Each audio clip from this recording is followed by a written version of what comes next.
Hello guys, it's Peter, and now this is part 2 of this Alfa Romeo GT build. So the first video I posted was after 20.5 hours, I believe, so 2 long days to build the sub-enclosure structure and the amp rack with the base plate. And now I'm very close to finishing all the trim panels. There's only one left. I'm going to show that in a second. But we are after another 19 hours, so another 2 days into the build. All in all, nearly 40 hours.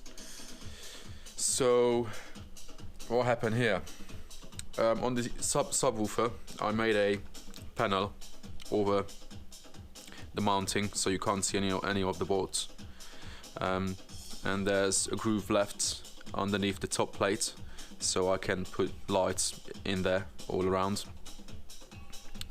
I left a groove, as you see there, that flows all the way down and all the way along, so I can use that as a transition between 2 different types of materials, just to make it a bit more interesting, because this system was about making it as simple as possible.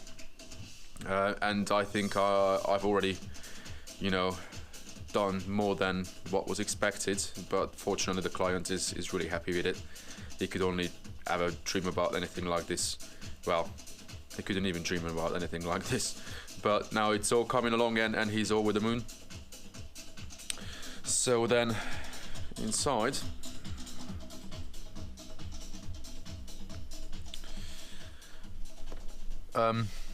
these side trim panels are from 2 pieces, so you see a joint there, but it shouldn't be that noticeable once it's all trimmed.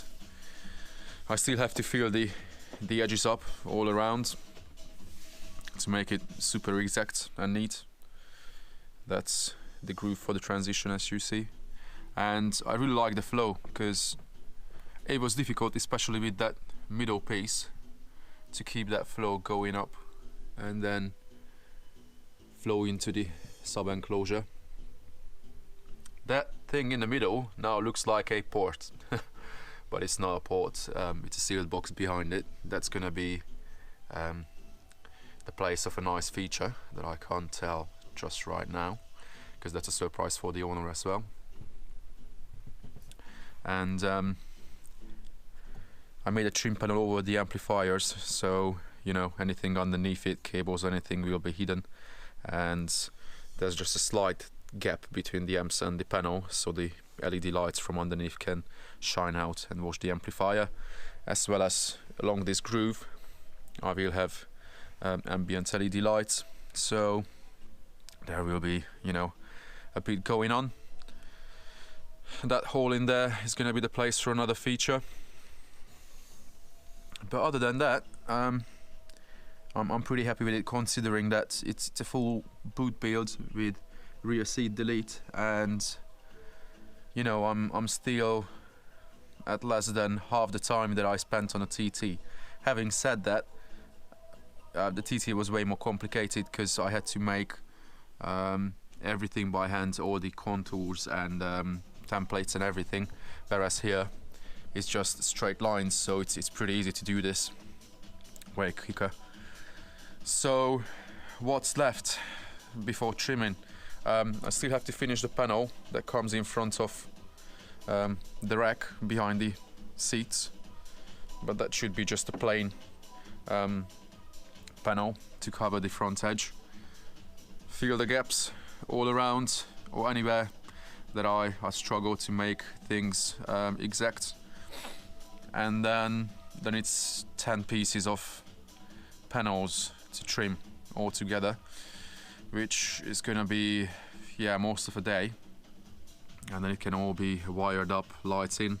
Hopefully the quick connectors for the LED lights arrive, because first I thought it would be a permanent install and I could just wire everything up permanently, but then the client actually dropped me a line the other day that oopsie, he forgot to tell me that in a month's time he will have to get to the rear strut, so all this carpet has to go away, that panel has to come off, so most of the trim panels have to come out. But fortunately I planned everything in the way that they kind of lock in. So this panel here, there's no screw holding it at all. They lock in from the sides, kind of. You don't even see it. Yeah, that's where it sits in, and then it doesn't slide anywhere once it's trimmed. There's just enough tolerance left there for the material. Once that's trimmed, it locks in and doesn't go anywhere, and it's the same right in the back. And because it curves around this, it cannot even slide anywhere. Plus from the other side, it's locked in from there by the other piece. So, you know, it's gonna be rock solid. Or if not else, I may put one bolt right to the back behind this panel, and then that bolt won't be seen. But all the other panels are interference fit, push fit, just like this panel for the amp rack cover is going to be the same. Once this piece is trimmed and that piece is trimmed, that transition is going to disappear, and then this will just sit in flush and, you know, lock in. So yeah, this is pretty much it for part 2. You know what to do, guys.